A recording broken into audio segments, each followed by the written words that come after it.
Salawat berangkaikan salam mari kita sampaikan ke arwah junjungan alam Nabi Muhammad Rasulullah sallallahu alaihi wasallam yang telah membawa ajaran Islam, termasuklah di dalamnya ibadah puasa Ramadan.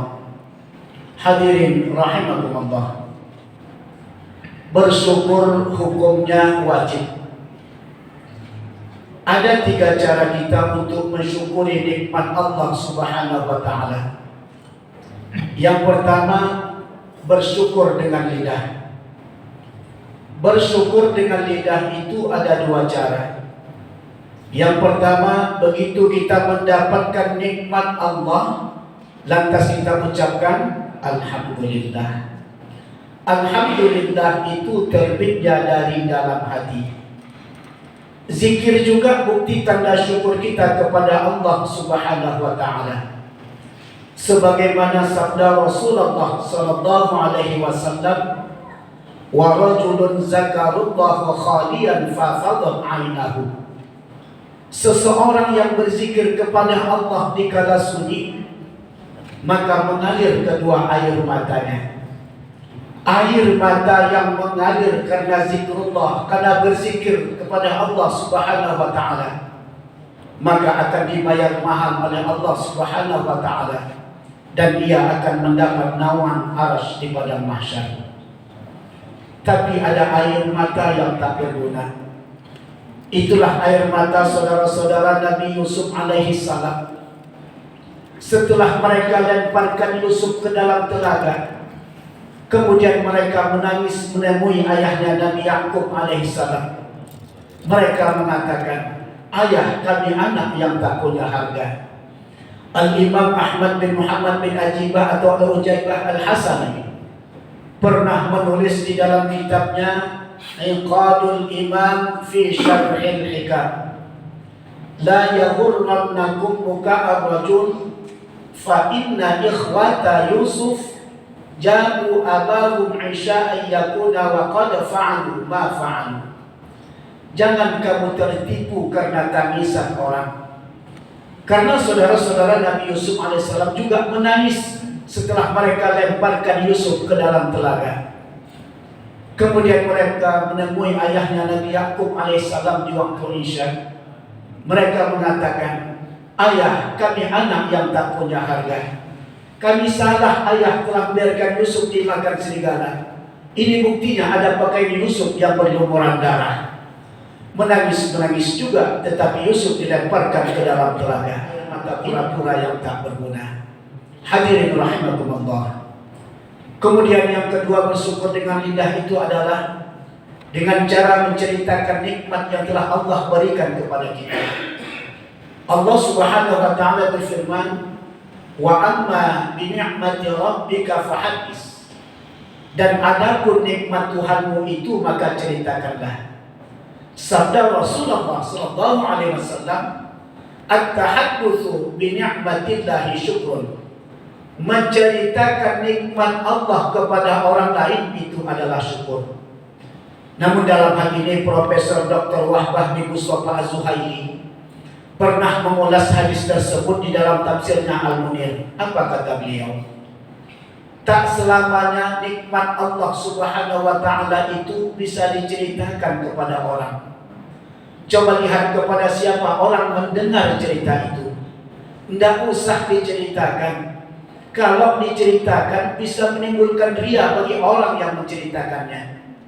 Baguslah dipendam, cukuplah mengucapkan alhamdulillah saja. Kalau sudah hasad di dalam hati, susah untuk mengobatinya.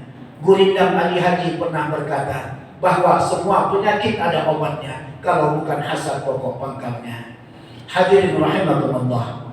Kemudian yang kedua adalah bersyukur dengan perbuatan. Allah Subhanahu wa taala berfirman, "I'malu ala Daud syukron." Beramallah kamu hai keluarga Daud karena bersyukur.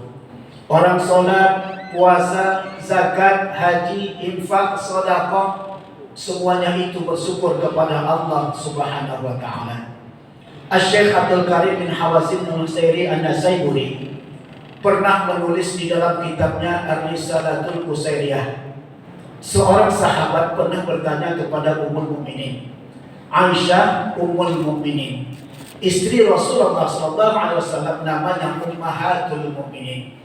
Rasulullah SAW boleh menikahi janda, tetapi janda Rasulullah SAW tidak boleh dinikahi oleh siapapun. Rasulullah SAW istrinya banyak janda, tetapi janda Rasulullah SAW tidak boleh dinikahi oleh siapapun. Kenapa? Karena kita sudah mengakuinya sebagai Ummahatul Mukminin. Tak mungkin orang menikah dengan ibunya sendiri, maksudnya ibunya orang-orang mukmin. Sahabat itu bertanya, wahai Ummul Mukminin, tolong ceritakan kepada kami saat yang paling indah di dalam hidupmu bersama Rasulullah sallallahu alaihi wasallam. Aisyah yang sering disapa Humairah itu menjawab, kata Aisyah, pada suatu malam Rasulullah sallallahu alaihi wasallam datang ke rumahku karena giliran beliau bersama aku. Pada malam itu aku mengajak Rasulullah sallallahu alaihi wasallam untuk bermalam, untuk tidur bersama. Tetapi Rasulullah SAW minta izin seraya mengatakan, wahai putri Abu Bakar As-Siddiq, izinkan aku pada malam ini untuk bermunajat kepada Tuhanku. Indah sekali jemaah yang terhormat. Mau salat tahajud saja Rasulullah SAW meminta izin kepada istrinya. Aisyah mengajak Rasulullah SAW untuk bermalam, untuk tidur bersama. Akhirnya Aisyah mengalah dan dipersilakannya kepada Rasulullah SAW untuk melaksanakan qiyamul lail atau salat tahajud. Lantas Rasulullah SAW beliau langsung berwudu dan melakukan salat malam. Ketika Rasulullah SAW sedang bermunajat kepada Allah, tanpa terasa oleh beliau bercucuran air matanya sehingga membasahi jenggotnya. Saya tidak tahu dari mana sumber hadisnya. Konon itu pernah ditulis di dalam sebuah kitab bahwa jumlah jenggot Rasulullah SAW itu sebanyak 124.000 helai, sebanyak jumlah Nabi dan Rasul yang diutus oleh Allah Subhanahu Wa Taala ke dunia ini. Tapi jangan nanya sama saya siapa menghitungnya, saya tidak tahu. Tapi hal itu pernah ditulis oleh Asy-Syaikh Al-Bahri Ibnu Satu Ad-Dimyati. Bengkak kaki Rasulullah SAW ketika itu. Lantas Bilal bertanya, ya Rasulullah, kenapa engkau lakukan semua ini? Bukankah Allah telah mengampuni segala dosamu yang telah lalu dan dosamu yang akan datang, dan Allah menjamin surga untukmu? Kenapa sampai bengkak begitu? Kemudian apa jawaban Rasulullah SAW? Kata Rasulullah SAW, afala akuna abdan syakura. Apakah salah kalau aku menjadi hamba Allah yang bersyukur? Aku sholat sampai subuh, bukan aku tak yakin masuk surga, tapi aku sholat sampai subuh karena tanda syukurku kepada Allah Subhanahu Wa Taala. Itulah bersyukur dengan perbuatan. Rasulullah SAW diampuni oleh Allah dosanya yang telah lalu dan dosanya yang akan datang, serta dijamin oleh Allah untuk masuk ke surga. Tapi bengkak kakinya untuk melaksanakan salat tahajud. Kita tidak ada yang menjamin untuk masuk ke surga. Kesemutan saja pun mungkin belum pernah waktu melaksanakan salat tahajud. Seharusnya malu kita kepada Tuhan. Lebih banyak harap dari amal ibadah yang kita lakukan. Hadirin rahimakumullah. Kemudian yang terakhir adalah bersyukur dengan hati. Allah Subhanahu Wa Taala berfirman, wa ma bikum min ni'matin fa min Allah. Nikmat yang ada padamu itu semuanya dari Allah. Tidak ada yang tidak dari Allah. Nabi Musa alaihissalam pernah bertanya kepada Tuhan. Satu-satunya Nabi yang paling berani bertanya keras itu adalah Nabi Musa. Apa kata Nabi Musa?